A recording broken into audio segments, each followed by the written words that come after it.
6th practice of spring. Not that exciting. Clay? I guess Jerry will do it. That's fine. Clay? Clay usually just speaks anyway, so. I was trying to follow protocol. How does the Luke Fickle, Chris Ash collaboration? It's going well. It's going well. We've, you've heard the term overhaul. We've been pretty good against the rush defense the last few years, and not very good against pass defense. So it's completely revamping the entire back end of how we do our business, and so far it's been pretty good. The Von Bell injury set us back a little bit, and so Cam Burrows is in there, and we got those 3 safeties we feel good about. Obviously not enough when you. But it's Chris this and Luke that. They don't. Oh no. It's completely meshed together very well. Austin, front row right.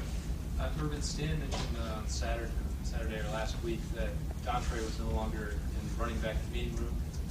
Has his role changed at all? Is it more emphasis on as a receiver? Yeah, he's a starting H. He took Philly Brown's spot, and so he's full-time receiver. We did take him today and put him in some backfield action. I don't. We use that term Percy Harvin very loosely because there's only probably one of him. But we'd like to. That hybrid position is really a key guy if we can do that. The good thing is Jalen Marshall, before he got hurt, was doing really well. He's got the body type for that, and then a kid named Curtis Samuel. So we got 3 body types that, but by far, Dontre is the #1 spot. It seemed like thinking back to August that you were more intent on labeling him as a running back, and that you maybe worried about the hands coming along, at least at that point. Yeah. Is he? Much better. Yeah, he's a starting H at Ohio State. Tim? Urban, a couple things. Number one, Joshua Perry, did you see him make a move the last couple of games last year? And has he continued to do that from an improvement standpoint? Yeah. Becoming a Yeah, I had him call up the team today because he's without question one of our top 5 most improved players. And demeanor's always been there, work ethic's been there.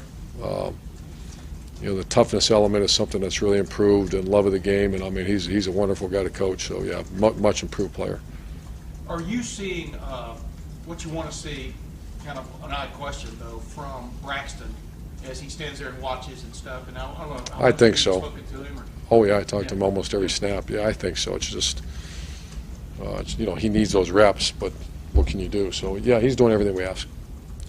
Phil? Could you assess how the wide receiver group is looking, particularly with Devin Smith? Yeah, Devin's doing good. Our receiver, probably in order, would be Devin Smith, Michael Thomas, without including the tight ends, because they're certainly either 1 or 2 with Jeff Hireman up there.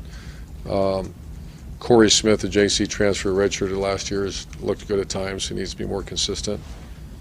And I'm trying to think who else we got out there. Evan Spencer is not practicing. He's hurt. And Johnny Dixon's doing good. Jeff Green's doing okay. He needs to keep pushing. James Clark is he's not alive yet, but he had a good day today. He's just not because he had the shoulder surgery. Do you feel like that unit's going to give you what you need? I think it's better be one of our strengths. Far left. Matt? As you said, it's only 6 practices that are early, but are you seeing a position or positions where the competition is, where you want it, where at this stage you're like, I don't know who's going to emerge in that position, but I'm feeling good about their depth. Are there positions, or is it just across the board when you see? The only position where there's, I'd say 2, maybe 3. The positions that we've recruited well and there's depth right now is the defensive line. You have some good players out there, not just the first group. So there is some competition. Wide receiver, you see some competition for some spots in the tailback position. Other than that, you just like the offensive line. We're just trying to put that thing together. We don't have enough depth there. That's where Jamarco Jones and Demetrius Knox have to come in and help us.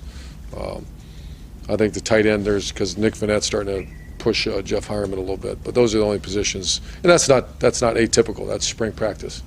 That's where you got to count on Eric Smith to come in, Marshawn Lattimore to come in, and Berger, Dante Booker, and Sam Hubbard to come in and push the linebacker crew a little bit. But those are the 3 that I mentioned. You see some competition in the spring because you have depth. Front row middle. Todd? Erwin, can you kind of give us your assessment of Saturday scrimmage? And are there any guys who moved up, moved down based on performance Saturday? Tyvis Powell graded a champion. I should have that for you. I don't have. Tyvis Powell. Tom, was there any offensive guys grade champion? Nick Vanette. And Pat Elfline. Pat Elfline's earned himself a starting spot. He's a starting offensive lineman at Ohio State. And Nick Vanette is, like I said, he's been, from the offseason to now, he's been really pushing for playing time. What about the running back spot? Is it still sort of a mismatch? Rod actually had a really good day today. Rod Smith and Ezekiel Elliott, and no one's really separated himself yet. Second row, Ari. Coach, down in the South, spring football is such a big part of what they do at the high school level, and obviously has a big impact on the way recruits get noticed and recruiting, and even how you guys are involved. Are you surprised that spring football is not or there's no spring football in Ohio, and how does that impact the way you guys approach recruiting down there as opposed to up here? That's a good question. It's much easier to evaluate in the South because you get to physically watch them practice. Here you go sit in a weight room and maybe watch them, or maybe they do some skill work. So that's certainly, it's almost another year of football the way you look at it. Is that you have 4 years of spring football. That gives you one more. It's basically 5 years of high school football getting you ready to go. But that's that's the way it is, but there is an advantage for evaluation to go physically watch them. You ever surprised that with how advanced Ohio high school football is, they haven't gone to that model or in a situation where they have one? Oh, I don't.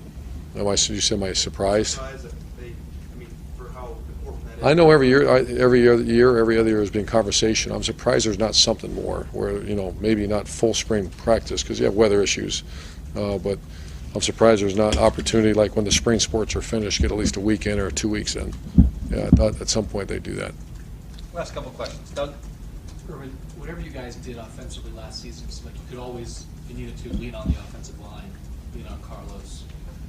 How much will the offense have to be different in the fall? Because even if you guys are good on the offensive line and good at running back, you're maybe not going to be at the point where when in doubt, lean on that. Do you have to be more dynamic to compensate for that, or how much do you think the base of the offense has to change?